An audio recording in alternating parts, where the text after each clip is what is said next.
जयपुर विकास प्राधिकरण ऐसी योजना को नजरअंदाज कर रहा है जिसके विकास से उसकी परिधि की 300 वर्ग किलोमीटर से भी बड़े इलाके का उत्थान हो सकता है। जेडीए की खुद की सहित कई निजी कॉलोनियों के भूखंडधारियों का उत्थान हो सकता है।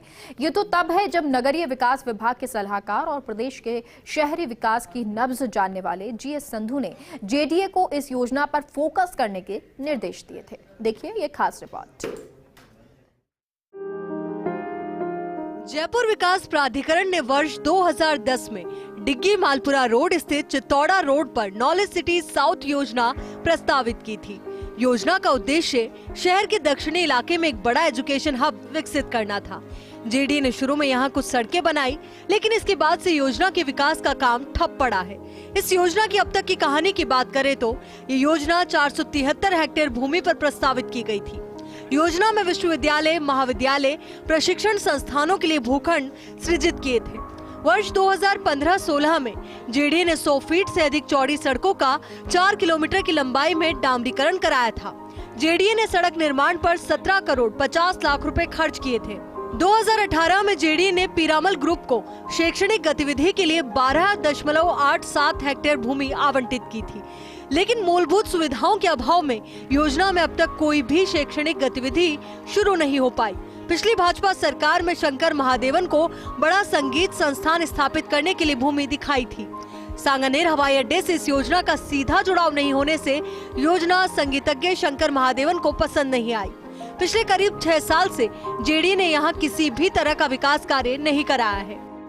यूडीएस सलाहकार जीएस संधू अपने लंबे अनुभव होने के कारण प्रदेश के शहरी विकास की नब्ज को बखूबी जानते हैं। उन्होंने इसी वर्ष 3 अगस्त को जेडीए के कामकाज की समीक्षा बैठक ली थी और नॉलेज सिटी साउथ और उसके आसपास के इलाके के विकास के निर्देश दिए थे। उन्होंने कहा था कि knowledge city south, Phagi road, Tonk road के मध्य के इलाके पर फोकस किया जाए।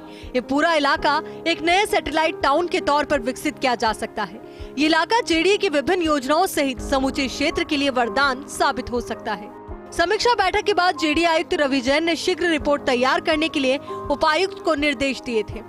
जीएस संधू ने इस पूरे इलाके का जेडीए अधिकारियों से मौका मुआयना कराया था।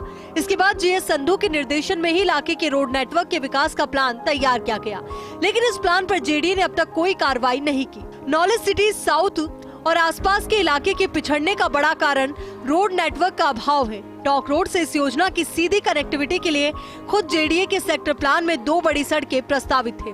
एक 200 फीट चौड़ी सड़क शिवदासपुरा में चंदलाई बांध के पास से टॉक रोड होते हुए इस योजना को सीधे कनेक्ट करती है। इसी तरह दूसरी सड़क आवासन मंडल के प्रतापनगर के सामने से टॉक रोड होती हुई इस योजना को कनेक्ट करती है।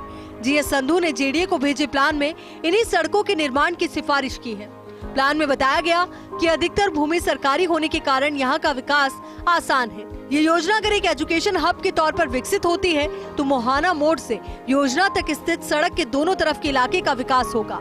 इसी तरह इस योजना से आगे फागी तक के इलाके में भी मूलभूत सुविधाएं विकसित होंगी। इस योजना के आसपास के इलाके में जेडीए की खुद की आधे दर्जन से अधिक आवासीय योजनाएं हैं। इस योजना के दायरे में गृह निर्माण सहकारी समिति और निजी खातेदारी की भी करीब 3 दर्जन कॉलोनियां हैं। इस योजना के चारों तरफ 3 दर्जन से अधिक गांव हैं। योजना विकसित होने पर ग्रामीण युवाओं को रोजगार मिलेगा और गांवों की दशा भी सुधरेगी। यहाँ जेडीए अपने स्वामित्व वाली जमीन पर विभिन्न योजनाएं विकसित करके अच्छा राजस्व प्राप्त कर सकता है।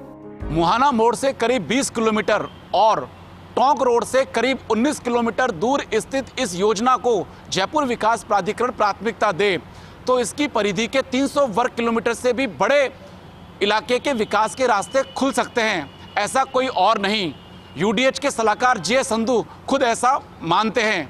लेकिन इलाके में रोड नेटवर्क के विकास के जीएस संधू के भेजे प्लान पर जेडीए की अनदेखी कई सवाल खड़े करती है।